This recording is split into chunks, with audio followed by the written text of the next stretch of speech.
Ethylene is a well-known compound. It's a gas and it's an important plant hormone. Why is it important? Presence of ethylene in the air can have an adverse effect on the quality of potted plants. The plants will lose their flowers, the buds will wilt, the leaves will become yellow.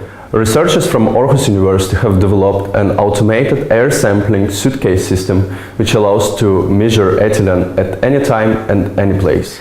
The suitcases were then used to measure the ethylene concentration inside the shops. And it appeared that in some supermarkets ethylene was as high as 50 ppb, but the concentration was never constant. During the day the concentration was lower than during the night when shops were closed. To test how these conditions would affect the quality of potted plants, an experiment has been carried out at Aarhus University. The potted plants were stored at 20 degrees for 4 days in air where ethylene concentration was changing from 40 to 10 ppb, somehow simulating the conditions in one of the supermarkets. After 4 days of storage, we could already see that some of the plants have lost their quality due to presence of ethylene. For example, in case of Phalaenopsis, there were a lot of wilted flowers. There were a lot of damaged flowers in the case of Campanula. These are important results because customers will make their choice based on what they see.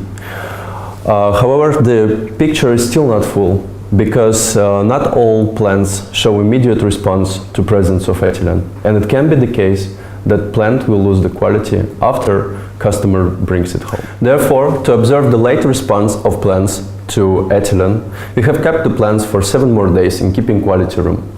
The conditions in the keeping quality room are similar to the conditions at the customer's home. Phalaenopsis is a good example of a plant with a late response to ethylene. 7 days ago, we couldn't see any quality loss for this plant. But today, as you can see, it has lost almost all of its flowers. Even after keeping quality tests, there were still plants which haven't shown any response to ethylene. This included roses, Rhipsaladopsis and chrysanthemum. We have shown you the real situation from the retail. And as an advice to overcome the problem with ethylene, we would like to suggest you to do the following. First, keep the plants separate or away from fruits and vegetables.